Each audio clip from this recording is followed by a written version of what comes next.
here in my kitchen with me today. This week we are going to start off with a chat about teenagers and also kids and how to get them eating well.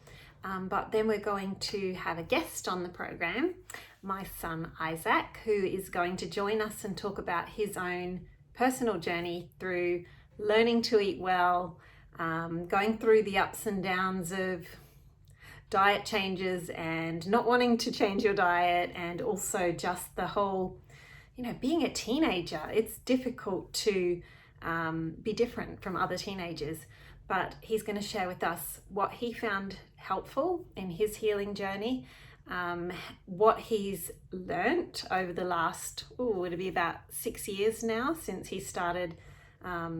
He did the GAPS diet from 13 to 15-ish, maybe 16. And then when we were easing off the GAPS diet, of course he wanted to try everything again. So he's had ups and downs, but he's 19 now and he's learnt to really take responsibility for his own diet.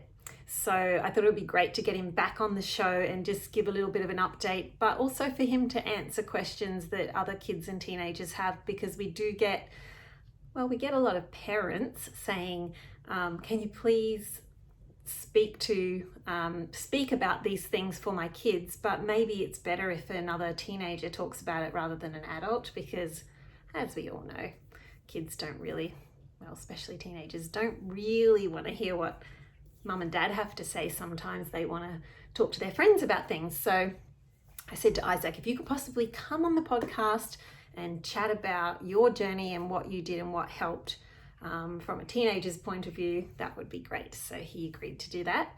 So he's at work at the moment, and I thought, well, before he gets home and we have a chat and answer the questions that have been sent in, I might just give you some of my tips as a mum for what I have found helpful for my kids. At the end of this video and podcast, I'm going to add a couple of clips of my kids cooking, just to show you some things that are, easy for young people to make. If they're not super confident in the kitchen, there's some really easy ideas, but also just to show you how much fun it can be to all get involved and have some fun in the kitchen together, because, that's what, if we show our kids that eating well not only makes you feel better, but it can be something that's enjoyable. And if you can have a bit of fun with it, even better. All right. So before we start today, I just want to remind you all that there is both the podcast version and the video version. So you can find the podcast on any podcast apps on your phone. You can go to the Wellness Couch website and find Quirky Cooking Chats on the Wellness Couch. And you can also go to my Quirky Cooking YouTube channel and you'll find all the podcasts there. The Quirky Cooking Chats podcasts, which I've just started doing, also have video. Okay, let's get started with some of the most common questions that I get asked as a mum. First of all, how do we even start to change a teenager's diet or a young person's diet when they're not always on board? I should start with a little bit of a story. When we needed to change over to the GAPS diet for Isaac's health, the kids weren't excited about it, as you can imagine. So Isaac was 13, his older brother was 15, his older sister was 17, and the little sister was 11. And we'd been eating quite well, like we had been eating mostly a whole food diet for years, mostly gluten-free, a lot of grain-free foods, mostly dairy-free, because most of us reacted to dairy, especially me, and low sugars, natural sweeteners. But having said all that, it's difficult to stick to that with young people that are always out and about and at friends' places and at parties and at camps and sleepovers and all of that kind of thing. It's hard to stick to a strict diet unless you have a really good reason. So and I did want to have a little bit of flexibility in there for them. I don't like being really dogmatic about food, because I think it's not great for kids to have a viewpoint of bad food and good food. I just wanted them to have the idea that we need to keep our food as close to nature as possible. And yes, now and then you can have something that's a bit of a treat, and it may not be especially good for you, but don't overdo it. So that was sort of the way we did things. And the problem is that the treats got a bit out of hand and our gut health wasn't good. So those two things together caused a few issues. So that's why, if you've heard Isaac's story, you'll know sort of where we were coming from. Actually, I'll let him just do a recap of that when he comes onto the podcast in a minute. So we were having our ups and downs, and I had to pull it all back in quite tightly to help Isaac to heal. And at first the kids, there was a few slammed doors. There was a few cranky teenagers because they wanted to keep having their bread and their ice creams and their treats. And I said, I'm not buying any of that for a while. I'm only buying the food that we need for healing, and we're having those kind of foods. That's all I'll have in the house. If you want anything else, you'll have to go and buy it yourself, and you'll have to make the money to buy it, so you need a job. And none of them had jobs at this stage, and none of them had licenses, so it was awesome. It's a lot harder when they've got jobs and licenses. And we homeschooled. So we did have times when they were out and about, but it was a lot easier than, say, if they were at school every day, or they were, doing their own jobs and driving everywhere. So we did manage pretty well with pulling the diet back.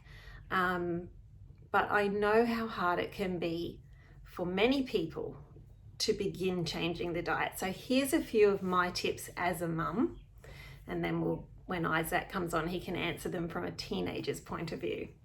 All right, so firstly, don't try to change everything at once.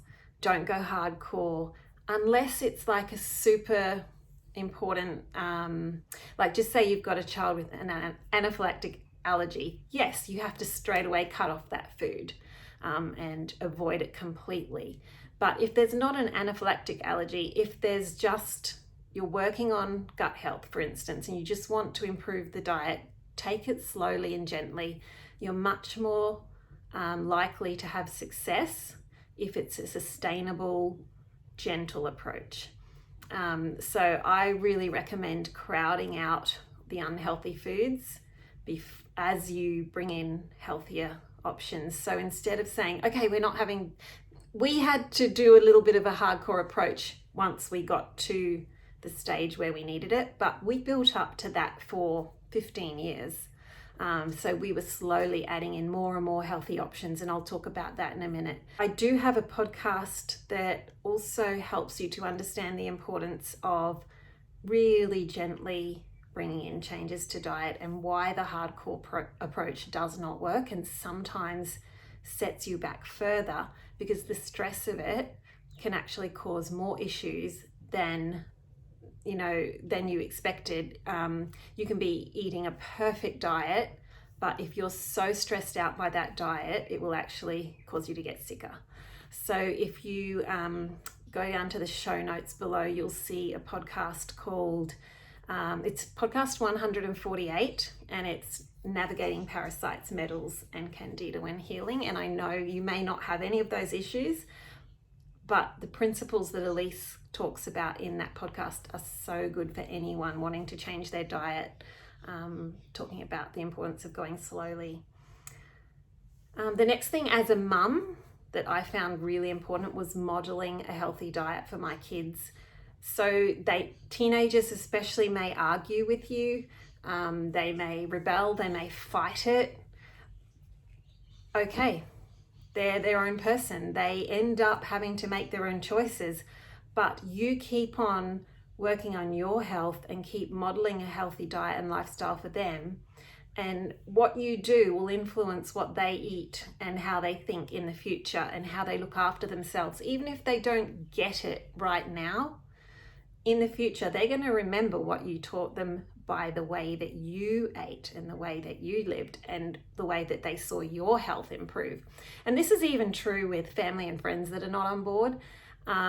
We had a lot of flack at first, well, over the years, it seems like forever, from people saying that the way that I did things was too harsh and too crazy, and that there was no need for it, and just eat good things in moderation, like eat bad things and good things in moderation, like just have a varied diet and you'll be okay. And you know, it was hard for me because I was the odd one out, because I had food intolerances and food reactions, and so I had to be quite strict on myself. And as I learned and worked on my health, I just had to learn to do it quietly and on my own, because no one else was really on board with me. And over the years, my health's changed so much that those same people have come back to me and said, you were right. It's amazing to see how much you and your family have improved over the years. And yeah, you made the right choices as a mother. And I was like, thank you. But you don't have to wait for people to give you that acknowledgement. Just know in your own mind and heart that what you're doing is for the best and for the good of your family and for your own health, and just work on yourself and don't worry about what anyone else thinks about it. They will often come round in the end, but if they don't, as long as you're getting well, it doesn't really matter. Anyway, I've noticed that as my health improved, my kids noticed that. I remember them saying things like, Mum, you look so much different than you did a few years ago. You look so much better. They see that I'm not as stressed as I used to be. They see that my anxiety levels are so much less than they used to be. They see that I'm exercising more, that I have more energy, that I don't have to have a sleep every day.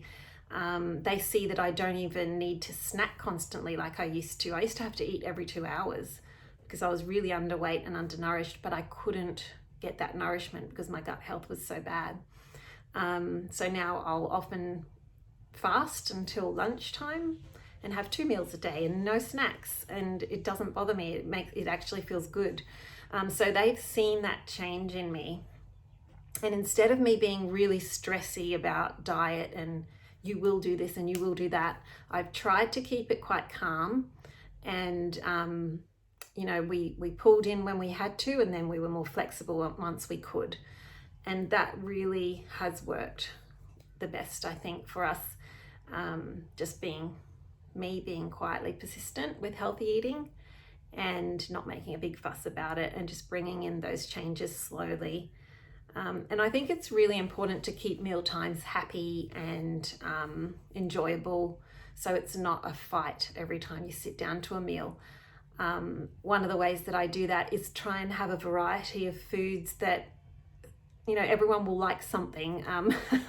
I know you can't always please everybody, but I make a main meal and then I have condiments and things around that will change it a little for different tastes. For instance, sauerkraut, different types of breads or grain-free breads or muffins or cheese puffs or something like that, that for the people that want the bread side of things. Sometimes nowadays I'll have a bit of, you know, rice or mashed potato or something like that. Then I'll have things like pickles and olives and butter and sour cream and cheese. So they're all there pretty much always in the fridge, and we can sort of add them to meals to make them more appetizing for the different tastes in the family. That's just a that's just a little tip that you might like to try. But really, just keeping meal times fun and happy. I remember when we were on early gaps and the food choices were very, there was a small variety of food choices. I would do things like put the Gaps milkshake smoothie thing in a pretty teacup for my, how old was she then? 11, 12. Cassia, she's my daughter that loves pretty things and she's very artistic. And just putting her smoothie or juice or something in a pretty teacup and setting up the table all nice and having some flowers and maybe a candle, it set the mood for her to be happy, and then she would drink it. Whereas she may not have if I just gave her a cup and said, drink this. So it's about creating an atmosphere of joy and peacefulness and calm, as much as creating healthy food. All right, so another tip for you is with your shopping habits. Gradually change your shopping habits so that you don't buy anything that you don't want them eating. If they're going to eat something that's not nourishing and not great for them, then, like I said, let it be on their own head, and they can do it when they're not at home. And hopefully they will learn to appreciate the better food the more they have it at home. So even with my husband, who was definitely not on board at first, I would only provide the foods that were healing and nourishing at home. And I said to him, if you want, all the other sweets and muesli bars and breads and cereals and things that you want to eat, you'll have to get them. And he never usually does the shopping. And this is your little part of the pantry. It was just a little cupboard. And I said, that's yours there. Put your stuff in there and no one else is allowed to touch that.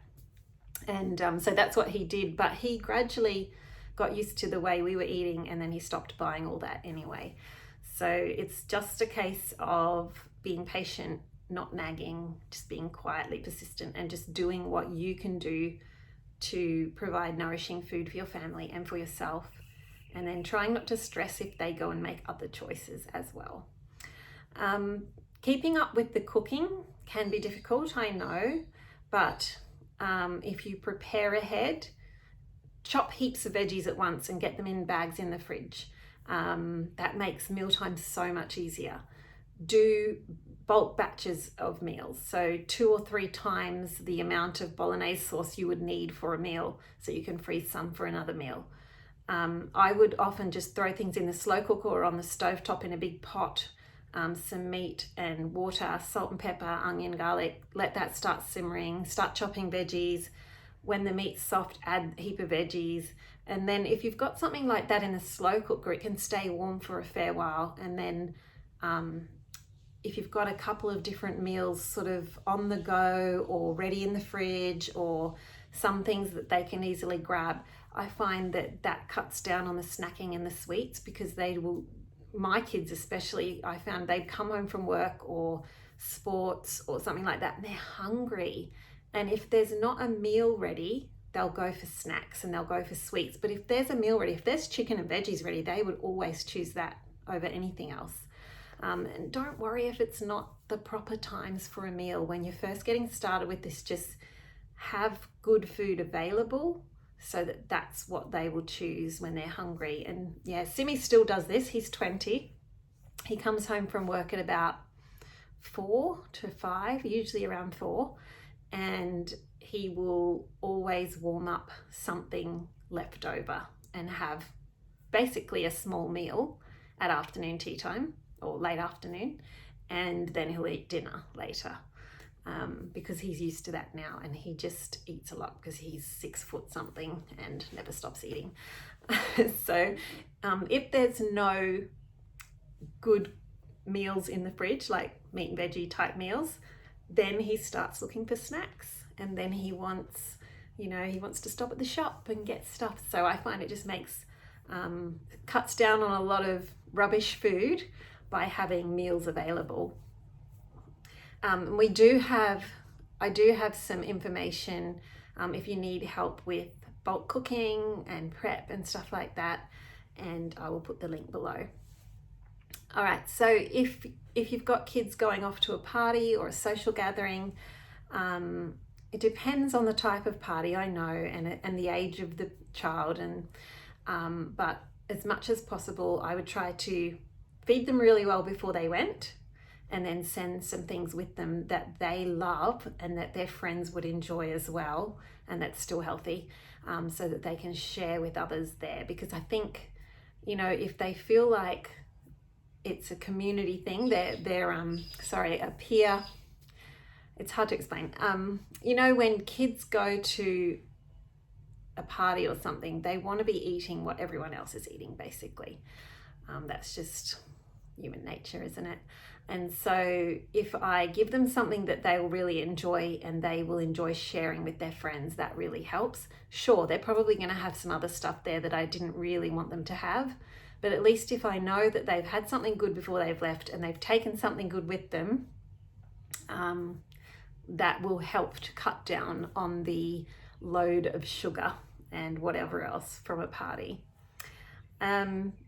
So yeah, things like really delicious grain-free cupcakes or cheesecake or chocolate mousse, biscuits, mini meatses or pizzas that are made with healthy ingredients, barbecue chicken wings or legs, grain-free cheese-based pizza, that's really delicious, homemade peanut butter fudge, chocolate or coconut cream ice cream, homemade, pancakes or pikelets with roasted berry jam.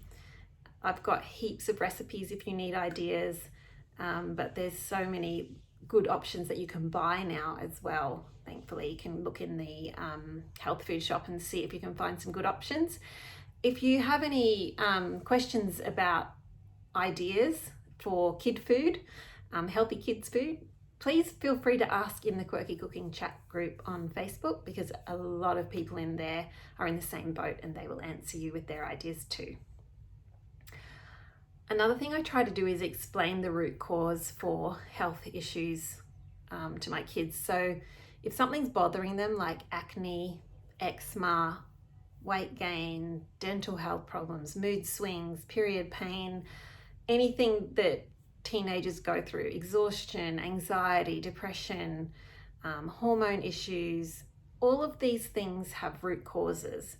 And kids don't want to be uncomfortable and depressed and feeling sick.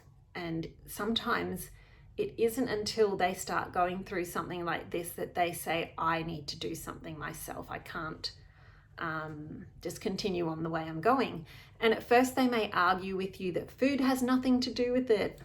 Most of us get that argument from kids and friends and family. But if you can show them how food affects the root cause of their health issues, that's a really good start to helping them to understand why they need to change their diet.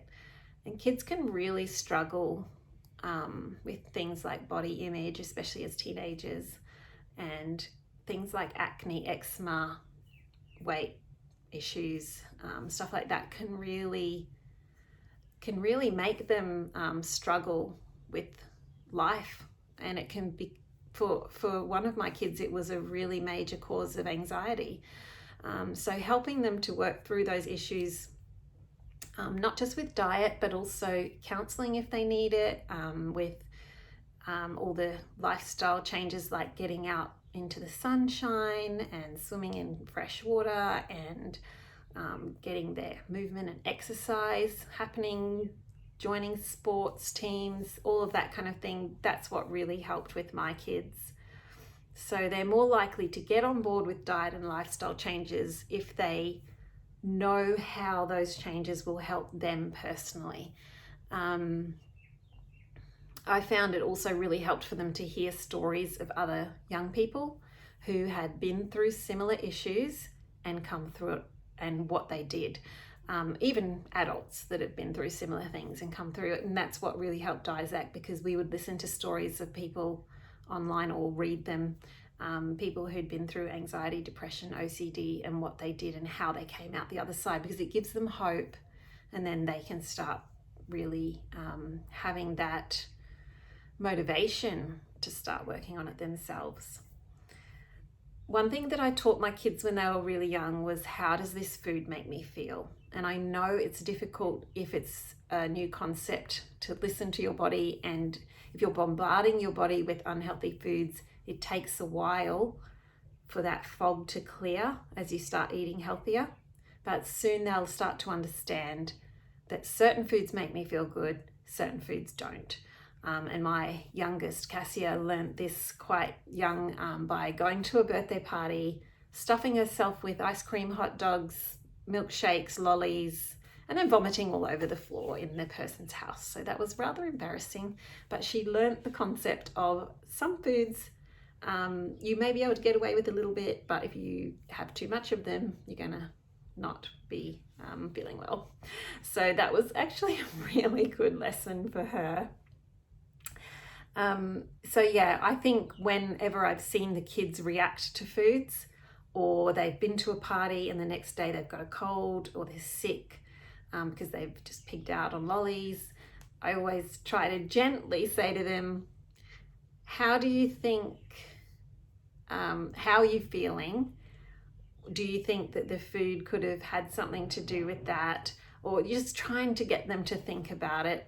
And I know that, again, they can push that away for a fair while, but as they get older, like you'll see when Isaac starts to chat about his ideas, it'll finally click. All right. Also, it's really good to show them the ingredients in the packets and the lollies and the treats and things that you're trying to avoid, and help them to understand what those ingredients are and what to look for, so that they can be proactive when they're out and about looking for something to buy at the shops. They can know what those different ingredients are. We did a bit of a research on chocolate. So if you look at cheap supermarket chocolate and look at the ingredients and research each one of those, and then look at really good quality chocolate or homemade chocolate, you'll see a really big difference. And I did write all that down if anyone wants that sometime. But it's quite interesting, and it makes you go, oh, okay, I think I'll choose the good one. Even if it costs more and it means I have to have less of it, that's also a good thing. I will choose the good chocolate. So helping them to understand labels and understand what's in their food. Also, it's really helpful if they will join in with the meal planning, even if they just choose a meal each per week that they would like to have in the meal plan. And obviously you give them some guidance on some ideas and help them to look through some cookbooks, and let them choose something, and also help with writing the shopping list and cooking the meal if possible. Because they're more likely to eat it if they've chosen it and they've had something to do with it. Keep meals simple as possible. Don't get too fussy with food, because most young people like simple food, and get them involved in helping with it. I've got plenty of ideas for that as well. If you have special needs kids who are really averse to any changes, I've put a couple of podcasts in the notes below for you. So play therapy for fussy eaters, that's with an occupational therapist.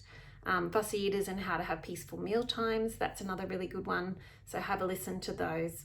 But just remember, stress trumps all. In other words, no matter how healthy your diet is, no matter what wonderful food you're cooking for your family, if you are completely stressing over the food and you're stressing your family out by making a really gigantic deal of everything and being really intense about things, or if you're running yourself into the ground trying to make all your food perfect and you're putting a big strain on your bank account, trying to buy everything organic, and you're just generally freaking out too much over food, you will find it really difficult to move forward with your health, because the stress will pull you back. And you'll also find it really difficult to get your family interested in making changes, because they just want to push away that stress. They don't want that intensity, they don't want that stress, and so they'll rebel against the food. And that's just a natural thing that we do as humans. If someone stresses us out over something, we don't want anything to do with it. So just be really careful to have that gentle approach and that flexibility, and just remember that just because someone messes up with their diet once or twice a week or however many times, as long as you're getting those good nourishing foods in at home as much as possible, you're still doing some good, you're still going forward. So just do the best you can, and try to have fun together with food, like you will see in the videos at the end of this podcast. All right, I'll get Isaac on now to answer the questions. We've got quite a few. And if you have more for him, feel free to write them in the comments below and I'll get him to answer. Okay, thanks guys. Okay, I have Isaac here. Hello. He's looking a bit shell-shocked. He's been having a nap. It's been a big day. So he's popped into the kitchen to answer some questions for you guys. So I'm going to read some questions to you and then we can chat about them. Sounds good. Okay, so Kate has said, first up, Isaac, you're one of the inspirations for our household whilst we are on our GAPS journey. So thank you for sharing. Thank you very much. How do you deal with social pressure to eat normal food? I think this has been asked quite a few times in the listeners' questions. So that's probably a good place to start. Probably especially when you first started GAPS, but even now, just in your, whole food stage, how do you cope with the peer pressure? Well, it kind of comes down to, it's going to be difficult. It depends on who you surround yourself with, and I get that it's not that easy that you just go out and find friends that are going to accept your ideas. It's not that easy, but if your friends are just going to leave you because you won't go out and eat ice cream and go out for, junk food, coffee, go out to Macca's after work, whatever, then you're just going to have to. Need some better friends. I mean, it's again, yeah, it's not always that easy, but it's just a matter of prioritizing your health and what you want in the long run over what you want right now, which is some Macca's. But he does not. It's he wants pilaf. Yes, I do actually. So it's going to be difficult. But try and find, and if you've already got friends that are like this, then that's great. You're lucky. When you were like younger and you were on GAPS, for instance, when you went off to play sports or you went to people's houses, do you remember how you felt with all of that? Yeah, I was very lucky again. Like my friends, they would get up early. They'd make me something really healthy, and then I'd go and have bacon and eggs for breakfast. And this was like when I was on full GAPS, and they'd go and eat their cereal or whatever. But the fact that they would do that for me, like not all friends will do that, but hopefully you'll have a group of supportive friends that will be able to help you with that sort of stuff. I think one thing that really helped is that you explained to them why you were doing what you were doing, and they understood that you needed to do this because of your your struggles with anxiety and OCD. Yep. And because they are true friends, they supported you in that. Exactly. And I guess if you're if you're young and you're at school and you don't have those kind of friends that really want to support you, you just need to know why you're doing it. You've got to have that reason why, because otherwise you won't stick with it. It's the same for adults. It's the same for anyone. Yeah, it just comes down to putting what you want in the long run over what you want right now. Yeah, exactly. And it's going to be, you just got to try and push find, through. Yeah. Do the best and be you prepared can. as well. If you're prepared, like going out to sports, like you say, bring a thermos of like Good slow food. cooked food or something. And for me, I did futsal for a couple of years, and we had like these thermoses. I did leave one or two there. Yeah, no, we worth never like found them $30 again. each. But anyway. Yeah, my bad. But you got better. But anyway, yeah, if you come prepared, it helps a lot. And that just means spending that extra time preparing, cooking good food, and generally that's mum. Yeah, that's But true. we did try to have food to take with us wherever we went, because it just helped with cutting down on that need for, we need to buy something now. And also if it's a party or something like that, like I mentioned in the intro, taking food that you can share, that others will enjoy. Quite often, yeah, there'll be things that are healthy that they'll also enjoy, and they'll make comments. You'll hear this a lot. Oh wow, I didn't know healthy food was delicious, or something like that. There'll be certain foods that that'll be your go-to snack. Actually quite nice. Yeah, exactly. That's what I always got. You'll find your there'll be go-to snacks and food that you'll be able to take around the place, and that'll just be easiest for you to cook, whether that's ingredients, things like that. Yeah.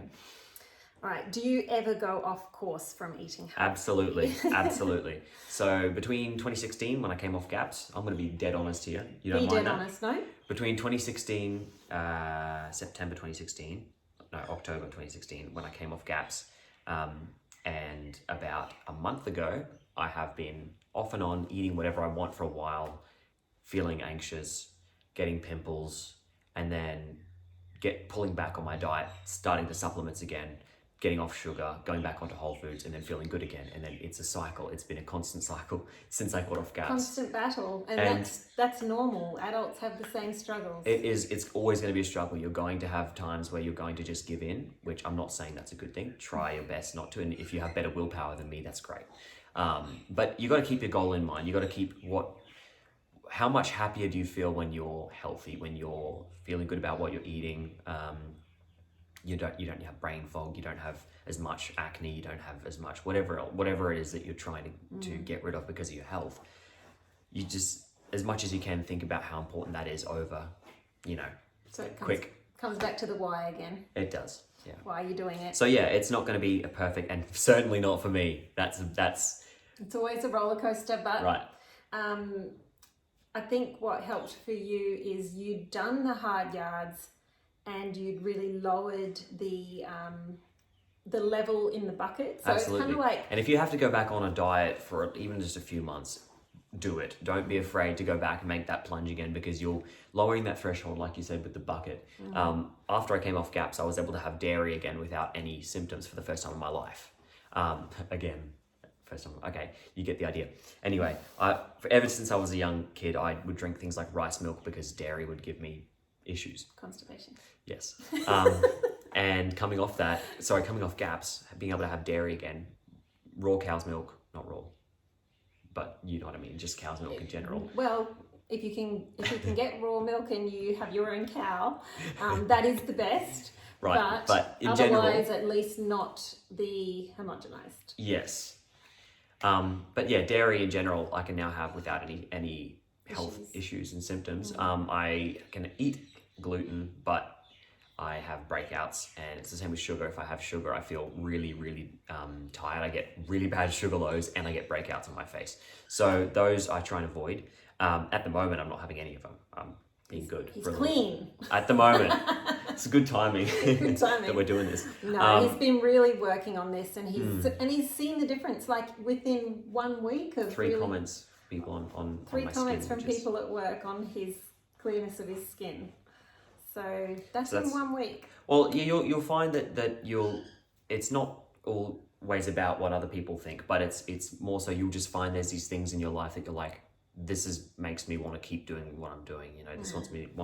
This is making me want to stay off sugar, whether that's your energy, whether that's the ability to, I found it, well, exactly. And just in general, just feeling better. You're going to find that you just got to remind yourself of these things, I think.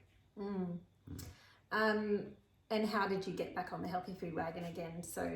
Yep. So that was just wanting to clear my face up again, because it's annoying waking up and 3 or 4 new big pimples on my face. So that's the biggest struggle at the moment. And in other times it's been anxiety. So the anxiety's come back a little bit. That's, never been as bad as it was. Quite a few times over the last few years, he's said to me, Mum, I got to pull back on the sugar. I'm feeling anxious. And so it's gotten... When we say sugar, we're talking about even things like coconut sugar, rapadura, maple syrup. He copes well with honey, but the more processed kind of sugars. See, I think for most people, or maybe a few people, depending on what your health is like, you can have things like coconut sugar without too much trouble. I was, during the COVID stuff, I stayed at home for like a week and a bit, and the whole time for about 2 weeks I had no sugar, no coconut sugar.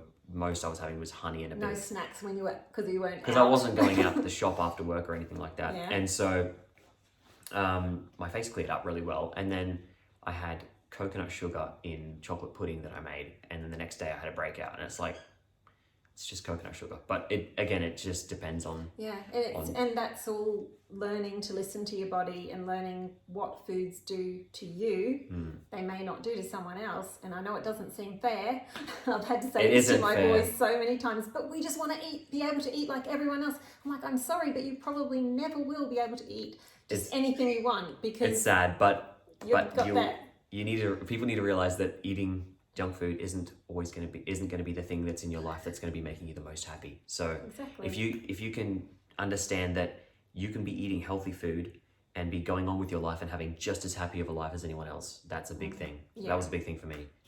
because you don't have to. You fear of missing out on the parties and the birthday parties and the, social gatherings with your friends and whatnot. But if you try and put that fear of missing out aside, which is not, it's easier said than done. But well, generally when you go to a social gathering, there's something you can eat. And I always make sure quite often, if you go and buy stuff from the shop, sometimes or I you make have to go hungry something. though. Sometimes you do. Sometimes you do. Okay, so what impact has GAPS had on you in your life today? I'm off medication, so that's the big one that By the sort time of you were I use to advocate GAPS. By the time you were like 14, I think it was. Yep, so it was 14, just turned 14 a couple of months after, and I came off my medication, which was a very small dose, like a half a tablet a night of a antidepressant, and that was what was helping me sort of crutch my way onto GAPS off of the bad stage of OCD that I was in. And I came off that almost immediately. I noticed I was thinking clearer. There was a bit less brain fog, which there are going to be side effects to medication. Sometimes you have to take it, but try and minimize that amount of time if you can using things like diet. And you'll notice that using diet instead. Anyway, we healed the gut, and in just a year of being on GAPS and healing the gut, I was able to come off that. So that's the big thing that I sort of say to people when they're like, why did you do GAPS? Like, did it actually help you? I say, yes, I was able to come off medication instead of increasing it. Well, another person said, asked in the questions, why would you do such a harsh or such a difficult, I can't remember if you said harsh or difficult, I'll find it in a minute, diet as GAPS. Did you find it harsh and difficult? Yes, especially towards the start. But only the first 3 months, which were intro. Intro usually takes about a month for most people. For us, it was 3 months. Sometimes it takes a lot longer. Oh, well, that's true. But I got interested in it, which helped. I was very interested in the process each week, each stage. I was very interested in everything, and I sort of memorized what I was going to have in the next 5 days if my hay fever went away or whatever. Because with GAPS, as you're going through the stages, you feel a little sick. Sometimes you might get a bit of a cold, and you got to wait a few days till you're feeling completely happy and healthy, and then you move on to the next stage. And that's why it took so long for us, because I was having a lot of issues. It took us a good 6 months to get completely out of intro. Wow. The really strict stage was probably only about a month. Yeah. The first couple of stages, but then when we started to be able to add in a few of the later stage foods, that really helped it to not seem so hard. And by then, by a month's time, we were like, oh, this isn't actually so bad. That's the thing. After you get back on the necessities and what you feel like you can cope from day-to-day life, going back to your sports, going back to your school, uni, whatever you're doing, work, once you get to the point where you can take things around in a thermos, you have some snacks, some things you can bake that are part of GAPS. It gets to a point where you just whatever, used to it. I was able to go to my friend's place and cope. They had eggs. That was the main thing that I found easy. I got in trouble by my GAPS coach lady for doing that. For having too many eggs. For having too many eggs. Sorry, Leah. Thank you for helping me with that. But yeah, I was obsessed. I would have like 5 a day. But you're not supposed to at first. But there were you'll find that there are, you'll get to a point where you can cope with daily life a lot easier than when you're first starting, when you're on intro, when you're in the die-off and everything like that. Yeah. Once you get to that point, you can get back to your day-to-day life. You almost forget you're doing it. Yes.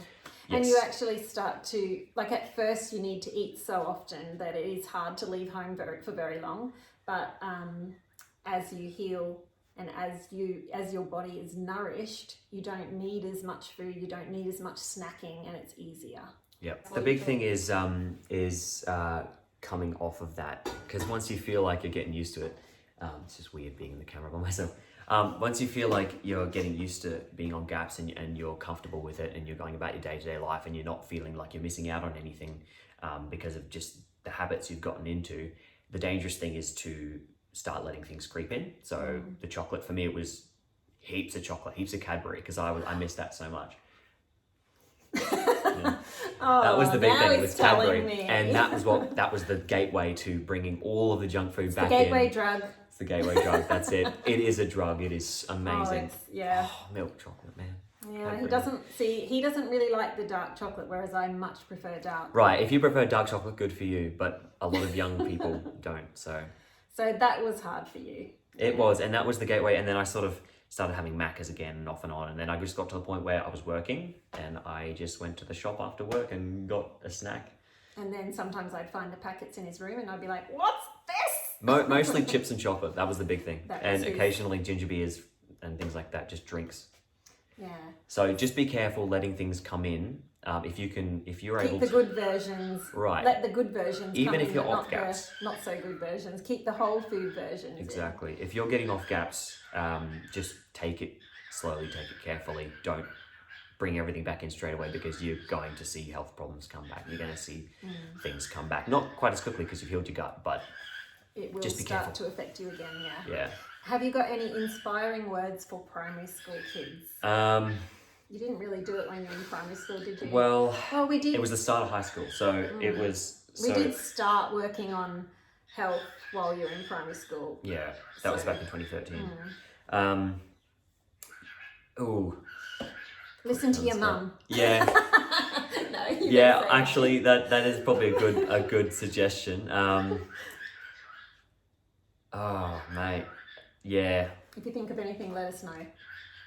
That's a difficult one, honestly. Yeah, I think for primary school kids, I know it feels like forever and it feels so hard, but it's going to fly by. Like if you have to be on a healing diet, the time will fly by and soon you'll be back on a lot of your favourite foods. And you'll be amazed at how many of your favourite foods that were not healthy you can make in a healthy way. And if you get involved in the cooking a bit more, I think it helps as well, because if you feel you have more of an appreciation for what you're eating, albeit it's different from what everyone else is eating and it's more healthy, might not taste as good, but it's a lot better for your health. It does taste as good. Well, when you're used to that high sugar, high starch, all of that, your brain doesn't quite... At first. But you get used to it. That's another thing too. Your taste changes. Once your taste has changed and you're used to this new diet, don't bring all the sugar back in straight away or you'll be like me, up and down, up and down. Yes. But as far as advice, oh man, I can see how it'd be very difficult. But stick to it because it's worth it. It is very worth it. He's like I had the kids at first not wanting to do it. And then after we'd been on gaps a few months and we'd seen the big changes, they were thanking me and saying, thank you for helping us to do this. And they were glad that they did. Because most parents just put their kids on medication and they don't actually look into the root cause of things. Well, most parents don't know that there's an option. Not most parents, but a lot of parents feel like the only real option is medication. They don't realise the power of food. And it's not really taught by... a lot of doctors, a lot of professionals don't really tell you how powerful food is, but we experience that for ourselves. Absolutely, yeah. That just needs to be more. It needs to get out there and be common knowledge. Yeah. All right, so we've kind of answered the next question, which is how being on this diet has affected his decisions around food, and does he go against it or stick to it? It's a bit of it's good to have that knowledge and the experience that, because you've done it, you've done the diet and you've seen the results that it has. So it's definitely affected my decision in that way, because I know more so now to make the right decision because I know why I'm doing it. Yes. Because of the experience. But that doesn't mean I don't mess up and I don't make the wrong choice sometimes. It's just what's going to happen. You're only human. That's right. Try your best. Okay, what age did you start? Oh, Kate's asking me, what age did you start letting your kids have free range in terms of food choices, and how did I deal with resistance? I think it depends on the context. Like if you're at a party, do you have free range now? Not really. No. You kind of do, because those of us that are out that's right. working. You can go and buy your own food anytime, and I won't know. But when they're younger, if there's not any major health issues and you're at a party, you may say you can have 2 things or 3 things from, the lollies and the cake and everything, but I also want you to have some of this. And so you've taken something healthier. So you give them the option to have a little bit, so it's not, you're not being completely harsh and inflexible. But that's more for those who are not having major reactions to food. So with Isaac, it was, having those terrible bouts of anxiety and OCD, so we had to pull right back for a while.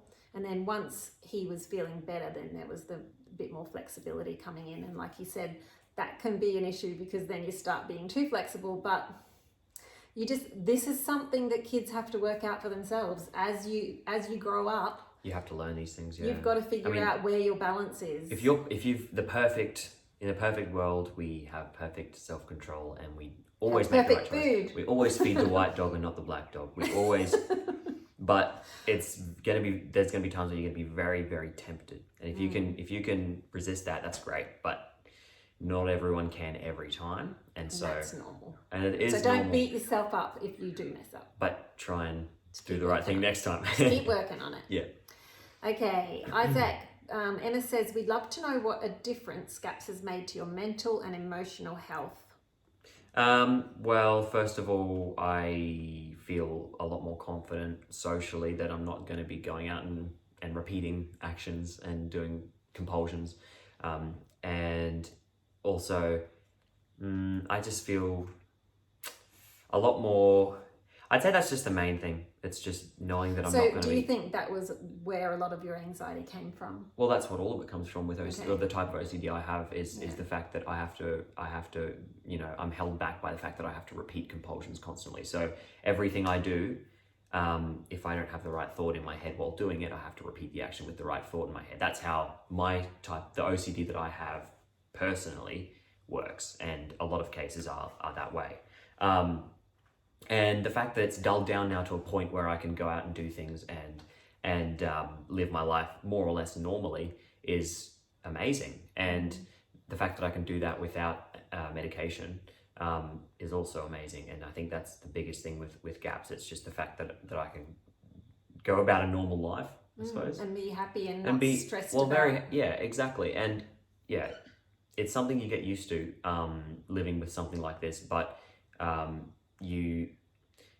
it's definitely helped so much. Like you said, even to just calm with down all the compulsions and the anxiety and everything. It's really helped with and the thoughts even, like you don't get as much of the obsessions, which are the thoughts that cause the triggers, that cause the compulsions. You get less of them, so you have to fight your compulsions less in general, so it's just easier. And that takes a lot of energy. It does, and you get better at it. The more you do, it's like feeding the white dog. The more you say no to a compulsion, the more you don't turn that light off and back on again, the easier it's going to be the next time. But then you'll slip up and all that comes back, and the next time you try and do it, it's going to be 10 times more difficult. So if you have less obsessions in the first place, you're dealing with the root cause, it's going to be a lot easier for you. And that's what GAPS really did. It just got rid of so many of the obsessions to the point where I wasn't even thinking about sicknesses and disease and whatever else that was, I suppose, haunting me, you could say. Yeah. Oh, that's good. They would also love to know, do you eat normally or limit gluten and dairy now? I limit gluten, more or less. If I can avoid it, I don't eat gluten at all. Now and then we'll have a bit of sourdough bread that has wheat in it. Yes. But it's sourdough, so that's a lot easier to digest. And as far as outside of the house, so inside the house, that'd be it for gluten. Outside the house, if I'm at a friend's place and they offer me some chocolate or something like that has gluten in it. Or dairy, or... dairy's okay with you. Generally, I would say yes. At the moment, no. But again, at home, pretty much nothing aside from the sourdough. And then outside of home, I'm trying to make it nothing and keep it at nothing, but it can be hard sometimes. Thankfully, there's a lot of gluten-free alternatives nowadays. And a lot of your cousins and friends eat a lot of those healthier options and gluten-free things now. Yeah, one of my closest friends is gluten-free, so that helps when you've got a team, I suppose, going, and there's more. I'm not saying it's great to have friends that have health problems, but it's great to... It kind of is. Well, if you've got something in common, it makes it easier. So definitely outside of home, I try to avoid gluten in general. Dairy, I just go nuts. I do not regulate my dairy at all nowadays because generally it doesn't give me trouble. Yeah. So like you say, it's just the type of milk, the type of dairy. Fermented is best, like yogurt, cheese, things like that, and a little bit of milk that's not homogenized. Like you said before as well, listening to your body. And with dairy, I don't see almost any issues. So that's good, because he used to have yeah, major issues. big issues. Yeah, absolutely. All right. So, what were your initial reactions to going on the GAPS diet, and did it take long? Okay. Oh, yeah, we almost had nervous breakdowns every day, man. It was Right at first. I was the most childish point of my life. No, but I was freaking out at the thought of not having bread for 2 years, not freaking out at the thought of not having dried fruit for like 2 months. I remember one night crying because I couldn't have dried fruit. I was thinking about dried bananas. Oh, I wanted dried bananas. And then when I got on full GAPS I would eat them every day at work, which was probably not good but for me. But yeah, he did love his dried bananas right from a child. Yep. Anyway, so he survived. somehow, yeah. Thanks to your cooking. Yeah. Okay, would you recommend GAPS for young teens with anxiety issues? Yes. 100%. I'm glad I did this as opposed to keto or anything else. Looking at. I think the deep clean, the deep heal of the gut, I wouldn't have gone any lighter. In hindsight, sorry. Yeah, hindsight, is that the right word? Yeah. I'm very glad that I did the full 9 yards and not just paleo for a few months and saw how I went. I'm glad that we did the full gut healing diet. Yeah. Okay, Anita says, I'd like to hear him talk about rebellion and how he's come to realize that straying from what you've recommended doesn't do his body any good and how it makes him feel or react. Yeah, I'm glad you've touched on that, because it is so tempting for young people, teenagers growing up, and well, even before teenagers, to think that they know better. And I did. And I still do sometimes, which is not good. I think we had a lot of discussions about... things that I had brought home, packets that she'd found in the bin. But also about things like how constantly being on screens doesn't help your sleep, and all sorts of things like that. Caffeine, and how he needed to stay off caffeine to help his sleep, and he would always be like, oh no, it doesn't really do that much. This is the thing, more often than misinformation, it's denial. And that's what it has been for me. It's I'm currently in a state, when I'm currently in a state of addiction to YouTube or games, I will be like to mum, no, I'm fine, I'm managing it. And then when I'm out of that, I'm like, oh no, you were right. And it's been that way with everything that she's told me about when it comes to food, everything like that. I'm like, no, sometimes I am aware though with food that I'm having, that I'll come home from a night out in Cairns or something with friends, and then I'll be like, I had too much sugar today, I'm feeling a bit sick, and I'm I'll not own going up to have to it for a few days. But it's so often that I think that I'm in the right, and that and I'm in denial. It's really denial. That's what it comes down to. And they have to come to that themselves. Quite often they do have to stumble themselves and then see what they did, what they stumbled on, and why. That's just usual. It's difficult to tell them. Sometimes they have to find out for themselves. Otherwise, they're just going to keep denying it. That's not very positive at all, is it? No, but that's all right. You're being honest. This lady said her son is 8 and struggles with anxiety and rage and some OCD patterns, and he feels like something's wrong with him. Can you just give him some words of wisdom and encouragement, because you know how it felt to be so different than other kids? While you're doing that, I'm going to keep working on the dinner, but you talk about that for a sec. Well, first of all, spend as much time as you can with people who care about you. So for me, it was mum. And spend as much time on her lap as you want. You really just have to. That's the first step for me, is just being called the M vitamin, the mum vitamin.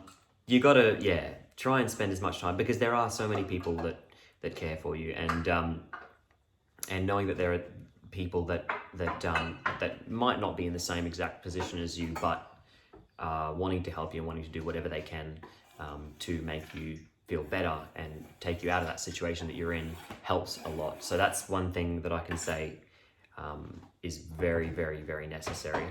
After that is try and listen as much as you can. If you're struggling with food, just try your best to listen to what advice your parents have, because quite often they have amazing insight. So get exercise, fresh air if you can, and don't feel like at all that you're the only one in the world. I thought that I was the only one in the world for a long time before we actually had a diagnosis. I thought I was going absolutely nuts. But I found out that there are so many other people in the same position, and that's really important as well, realizing you're not the only one in the world. And also realizing that other people have been through what you are going through and have come out the other side better. If you think about it as something that's not part of you, you'll realize there isn't anything wrong with you. You will have this, you may struggle with it for the rest of your life, but you will find ways to live a normal life. And so there's no need to think that there's something wrong with you and that you can't, that you're worse than everyone else. You won't live a normal life. No, that's absolutely not true. So yeah, as much as you can remind yourself of that. Yeah. And you will get through it. That's the other thing. I thought I'd never get through it. I thought this was a dead end in my life. I thought I'd never be happy, symptomless, normal, living a normal life. And I mean, who says I'm normal? But you're better than normal. a lot better. And that's the thing. You just got to realize that despite how you feel right now, we're tempted to think that this is it. My life's not going to get better. I'm not going to improve. My health's never going to go up. It is. Seriously, it is. All right, next question is, actually there's a few people have asked, how long did it take you to start feeling better once you started GAPS? So initially there was a lot of relief from the, not to get off the topic of GAPS, but from the medication initially, because it sort of took that edge off. Well, enough to sort of get me on my feet so that I could sort of cooperate and get back to doing schoolwork and whatever else. And my social sort of confidence, I suppose, or just in general, cheerfulness and upbeatness sort of came back probably a month or two into doing GAPS. So the healing was very quick. And I remember feeling, even early stages, first week or so after the die-off, really good. I remember about 2 weeks, the energy levels went, woo! Yeah, so you see differences very quickly. It's not something that, well, I suppose it's different for everyone, but for me, it was very quick. Yeah. Within a month or two, I was feeling myself again. And up until I got off GAPS. And then a month after that, I did have some anxiety come back because I got so slack with my diet. We were discussing this before, and Isaac can't remember the details, but as the mum, I remember a lot more, and probably because it's been drummed into me from talking about it so much. I remember the first couple of weeks like the screaming and crying definitely went down. That was heaps better, but it was like he was walking around in a daze because of the medication. He was very zoned out a bit, but he's picked up really, like, I reckon around the 2-week mark, he started to really pick up, and you started to see him laughing and smiling and joking around, and that started to come back about then with his energy levels and stuff picking up. How old were you when you started work? I was 13, turning 14 the next weekend. So that would have been... So I was 13 for 2 days, my first 2 days of work. So you would have had probably a good 6 months of GAPS by then, is that right? I had about 9 months-ish of GAPS. So it was July of 2015 that I started. Oh, okay. I was thinking it was earlier. And it was October of 2014 that we started GAPS. So about 9 months. Okay. And then he got a job and part-time, casual, and weekend work. Yeah, and did really well with it. So yeah, it takes time. Like, don't expect to be completely well overnight. Like, it takes time to start seeing the changes kick in. But I do remember at about 6 month mark saying to the psychologist, he's improved so much, but I'm really scared that it's just the medication. And if we take him off the medication, he's going to go right back to where he was. And she said, no, it's not just the medication. She said, usually the doctor's doubled the dose by now. He's doing really well because of the other things you're doing. And he was skipping sections of his CBT training because he just was going forward in leaps and bounds. And she was adamant that it wasn't the medication that caused him to go so quickly through the healing stages and like improving so quickly. Yeah, so that's good. All right, let's see, what else have we got here? Okay, so one lady's asked about how you go when you've got about 10 accepted foods that your child will eat. How do you change that? We didn't ever have that problem, so really that's something that we've talked about in podcasts about fussy kids and kids with developmental disorders and stuff. So I'll put the links to those below, because it would be better to listen to those ones, where I've talked with an occupational therapist who's a GAPS practitioner, and I've talked with a specialist in helping fussy kids. But my main tip would be to start getting those healing foods in just slowly, before taking out all their favorite foods. Just start bringing in some meat stocks, even if it's just adding bits to food.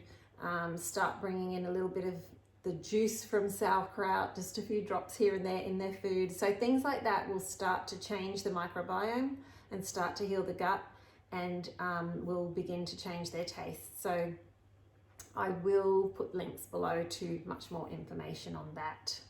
Okay, so Philippa says, thanks Isaac for agreeing to do this. My question is, what would you say to a young person who doesn't think that gut health or diet has anything to do with mental health?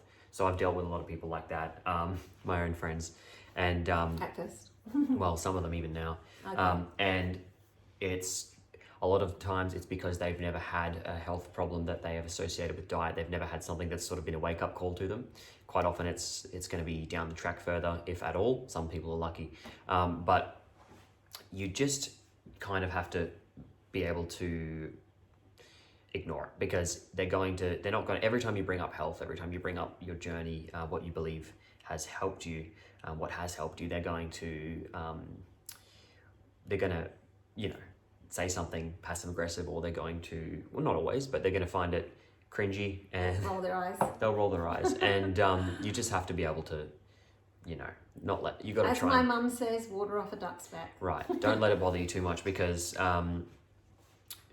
they unfortunately will probably realize that at some point. Hopefully not, but at least if they could get on board, that would be good. But yeah, some people it's to do with the fact that they've never really had an experience that's taken them down that journey, down that road. I'm not sure, she may mean if it's her own young person who doesn't agree with her that gut health and diet will help their mental health. So as a mum, do you want me to answer that? Yeah, I think it's probably better if you answer that. I would just be bringing in the healing foods little by little into the family diet without even making a big deal of them. If you can, when, there's what they call in parenting teachable moments, where your child is really open to you and you're having a good conversation and the attitude is good and you're feeling close. Sometimes that's a good time to have a gentle chat about something that, say, I just want to explain why I'm doing this or why, whatever. But as it comes up in a conversation at the right time, explain things. Other than that, you just do your quiet persistence. This is my catchphrase for life, I think. Quiet persistence. Just keep bringing in those healing foods, and just keep, as the opportunities arise, explaining how they can help, but not in a nagging way, just when it's the right time. And really, they may be resistant to it at first, but you kind of just have to show them that it's, I don't know what I'm talking about. What you can do also is go online, find stories like Isaac's, read them out to them. This is one thing that I did when Isaac was really bad right at the start, and he would just lay there screaming and crying all the time. And I started searching the internet for stories of people with OCD who had healed and learnt to deal with it, but also come out of it by working on natural health. And so I started reading him those stories, and I remember one day he was laying on the floor crying, and I started reading him this guy's story who'd really worked through OCD and come out the other side, had a normal life, had a job, and was doing really well. And Isaac stopped crying like that, and he sat up and he said, "You mean you can get over this?" And I said, "Yes." I don't remember saying that, but I remember it so clear. And it was like a tap switched off. And he hopped up and he was like, "Oh, okay." And he stopped crying like that.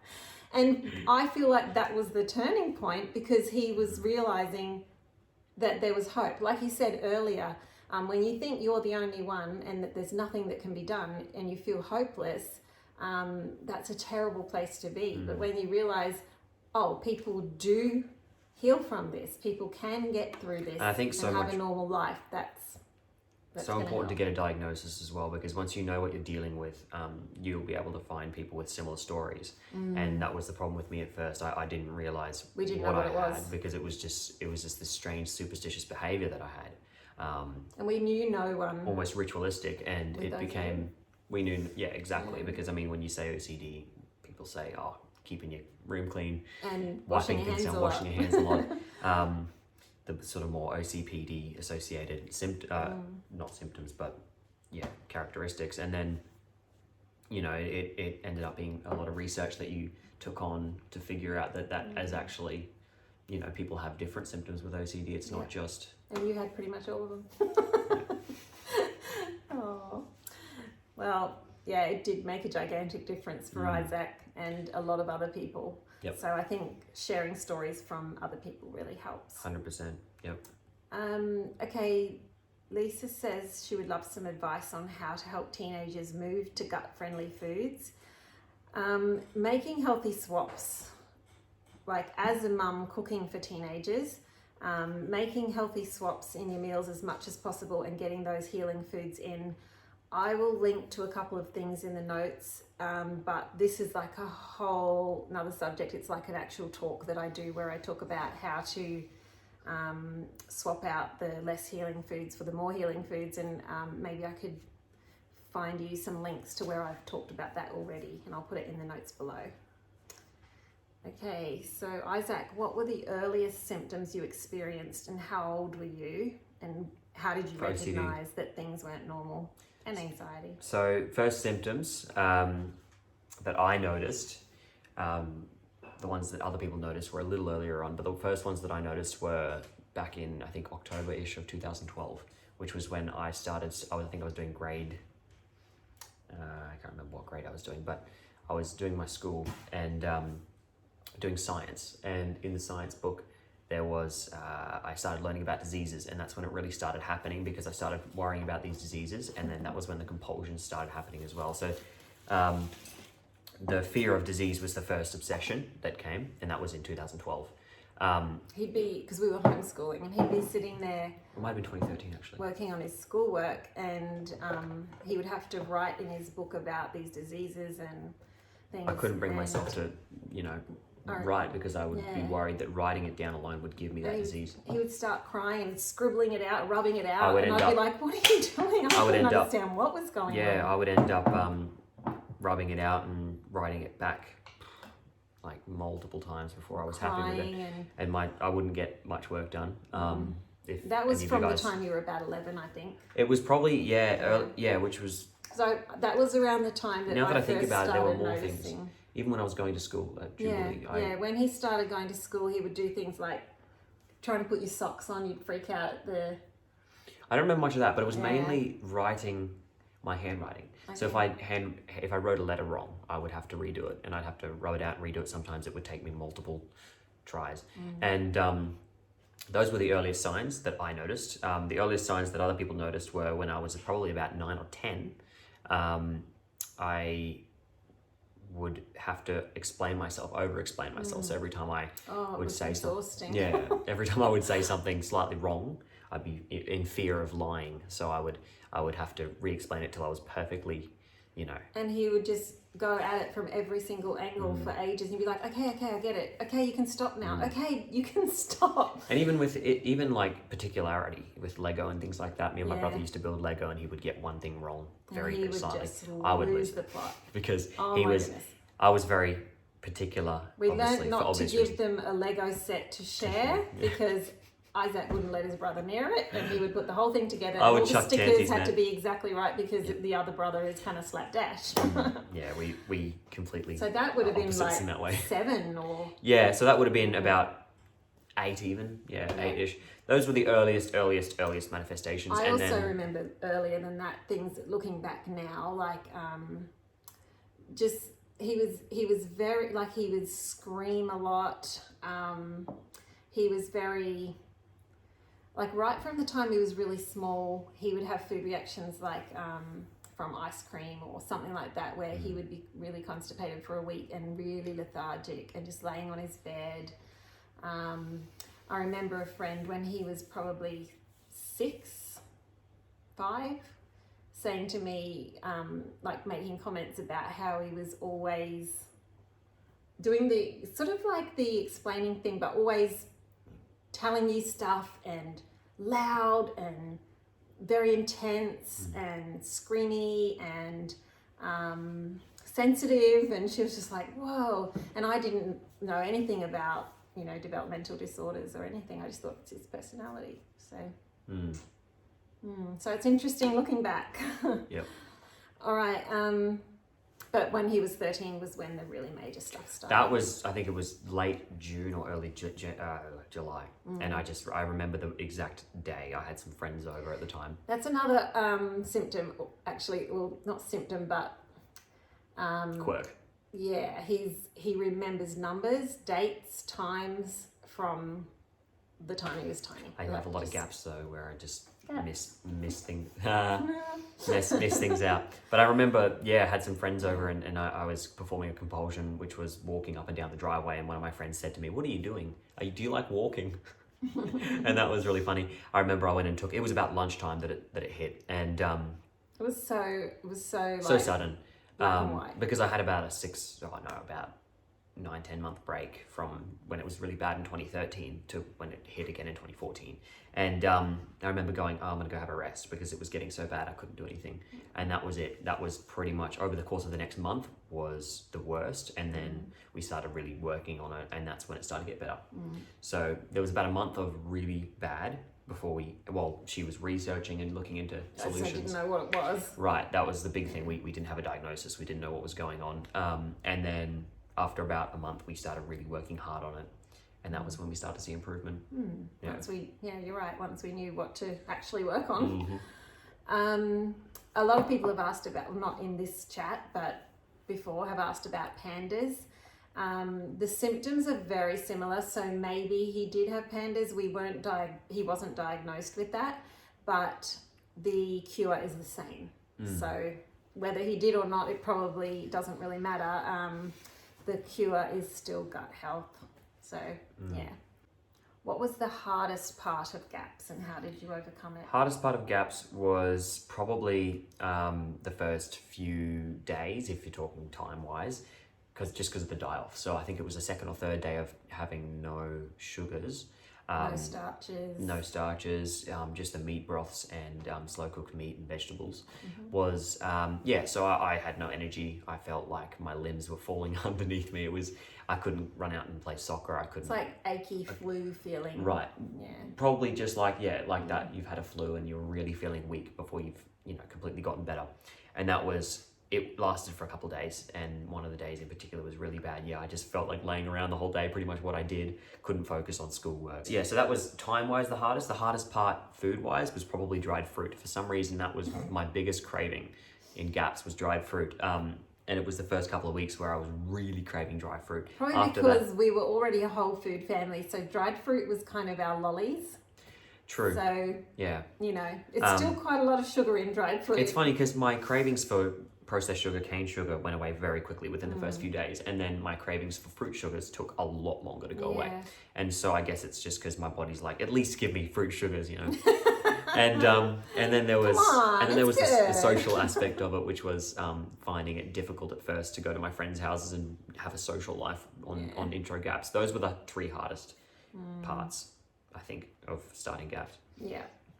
All right, Jenna, she says, what would you tell your 13-year-old self now you're past GAPS and older and wiser? That's a good question.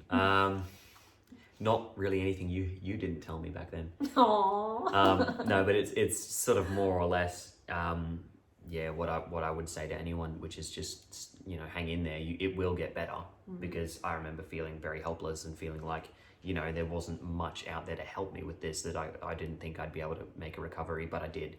And that's the thing I think people need to know, first and foremost, is just that you will get better. There's hope. There's so much hope, absolutely. And then also listen to your mum. I love you. Yeah. Those two primarily, I think. Yeah. I did not pay him to say that. Well, you can if you want. No. All right. I think hindsight is wonderful, and when you've got someone like yourself that has conquered the mountain, I think it's an important insight for young children, Yep. boys in particular. Thank you again. I look forward to watching and listening. Oh, thank you, Jenna. Okay, Elizabeth says her son is 12, and whilst on a strict diet, he does well, but he's always waiting for the day that he can finish the strict diet and no longer need to be on it. Yep. She tries to gently coach him that eating well is for life, and wouldn't he rather feel happy and well than sink back into extreme anxiety and OCD? He literally cannot function when it's bad. What would you say to a young person with very real serious mental health issues triggered by sugars and commercial food, same as you, to help them accept that for their well-being, their diet should always remain pretty clean and wholesome? Well, first of all, it's good that you've given him the information that he needs, so he knows that deep down. And he's experienced it because they have exactly. worked through it. Yeah, and I think the other things are there are a few different things that you could do, but I'd say it's going to be difficult because I know what that's like because everyone gets tempted to join in your friends roasting marshmallows or whatever else they're doing. But don't worry, there's quirky cooking marshmallows. Maybe But I honey. think if the big step would be if obviously if all members of the family were on board with this, making sure all sugary products and things like that are out of the house, just so that's at least one place where he probably spends most of his time, that he can't get access to these things. If he's like me, which is go to the shop after work and get something unhealthy, just I guess all you can really do is encourage him not to, like you have been doing. And we kind of information is very important. I think that's you're definitely on the right track there. But we kind of talked about this earlier when we were saying it was a bit of an up and down roller coaster for Isaac and for his brother, because they both felt like, well, come on, when are we going to be finished? Can we have this now? And once the flexibility started, then they wanted to take too much. Yeah, that's just human nature, and I think that's just a learning process. And as kids grow, I think it's so important to realize that again, if you're someone who is okay to eat ice cream and whatever else for their whole life is no happier than someone who only eats healthy food. It's just the mindset of once you've changed your taste buds, it's the same chemicals in your brain when you eat something that you're craving, if it's something healthy, to if it's something unhealthy. It's just a matter of realizing that it's not actually going to change you that much. Like, you're going to be a lot happier if you resist that temptation. But I guess it's going to be well.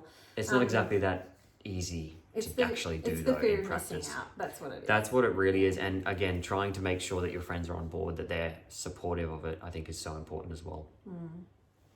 It's a hard one. Yeah.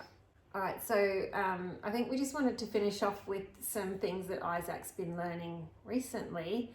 Like, it's been really encouraging to me. Like, I posted on Facebook and Instagram the other day about how it's so important as a parent not to get so hung up on the food that it stresses the whole family out, and everyone gets so anxious that then they do rebel against the healthy eating. Like, there's times when you have to be super strict, but for most of us, a whole food diet can have a little bit of flexibility and everything won't fall apart. And I think we have to teach our kids to be responsible for their own health. And that takes time, and there's going to be mistakes. And like Isaac said, he was up and down with it, and he's come out the other side doing quite well right now. There will be times when he messes up again, just like we all do. Good and bad patches. Yeah. But some things that you've been learning lately, Isaac, about dopamine. I've been finding this really interesting. Do you want to tell us a little bit about that before we end? Yeah. So I've lately just been trying to decrease the amount of activities that are addictive to me. So it doesn't matter whether you can control them, whether you're not getting addicted to them, but things that are potentially addictive, because I found with a lot of things like unhealthy food, sugars, things like social media, even video games, YouTube, things like that are very addictive. While they are fine in moderation, and if you can keep in control, I've found it's very difficult for me personally. And so I've tried and figured out that taking a dopamine fast, or dopamine detox is another way to put it, has been quite helpful for me, because retraining my brain that I don't need these instant dopamines, short, instant gratification activities. No one actually needs them, despite the fact that we love sitting down after work and watching Netflix. You know, that's just the way we are. But being able to teach your brain that you can live completely happily without these things is something that I've been trying to work on, and that includes sugar, because again, I am a firm believer that you can live a completely happy life, despite what people say, without eating sugar and on a very healthy diet, and in fact a lot happier than people who are in denial and, you know, making themselves sick and unhealthy.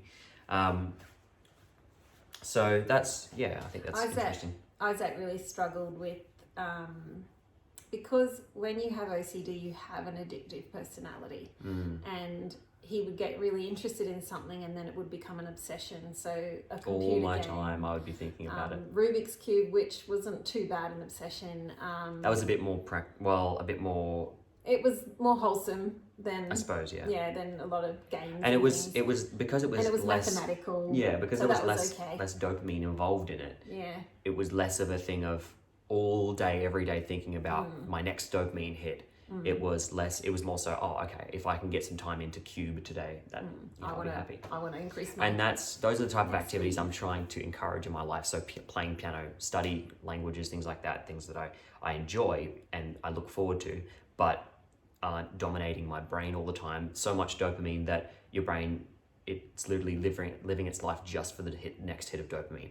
That's really, I think, you've got to be so careful with that, because there are so many things nowadays, I think especially, everything's a drug.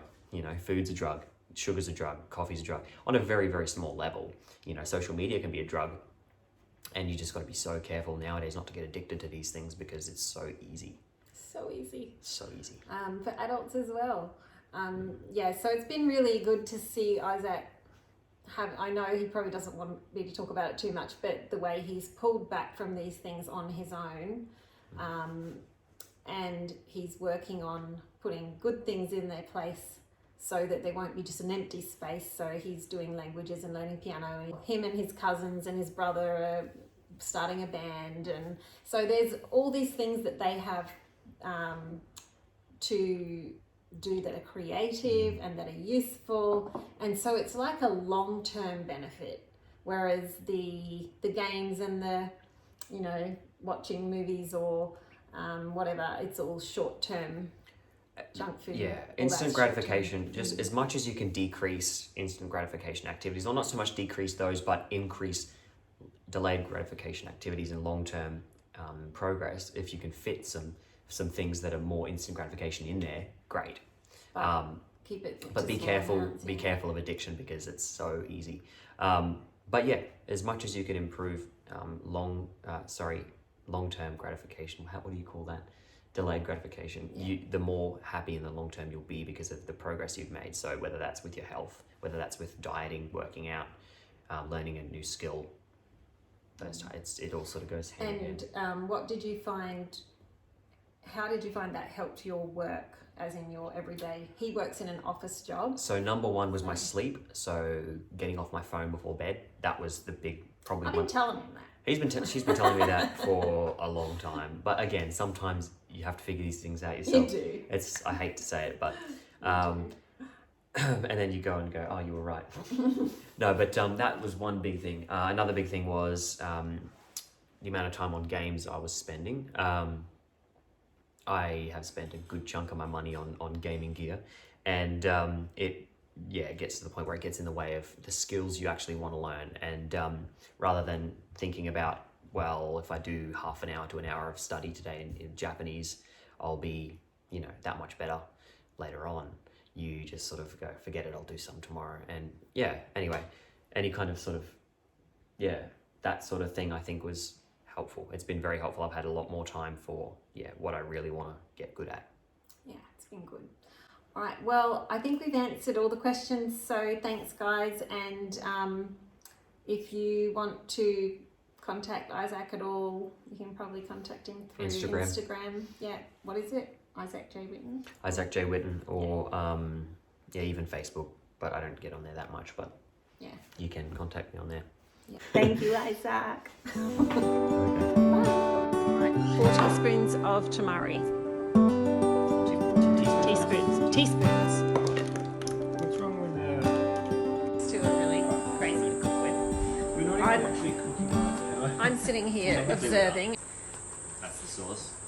It's not Oh done dear, yet. this could be really interesting. Hey, that's not in the recipe. Where'd that come from? I want to eat it. Where did that come from, guys? Dude, it's like... It wants to be in the recipe so bad. Hello there. What is he doing? Where did that He's threatening. He doesn't like Where did money. it come from? It's gonna get you. No, okay. Dude, it's a let's Kung Fu dispose of him. Panda. He knows Kung humanely. Fu. He knows Get him Kung off the Fu. food, eh? Get back! He wants to fight. He wants to fight. Yeah, he wants He's some. feisty. Oh, he's Look out! feisty. Look out, dude! Let's get him in like a jar and put him outside. Release him to the wild. Come on. You got that on camera? I got it. Where is he? Wild. Okay. Let's Getting it.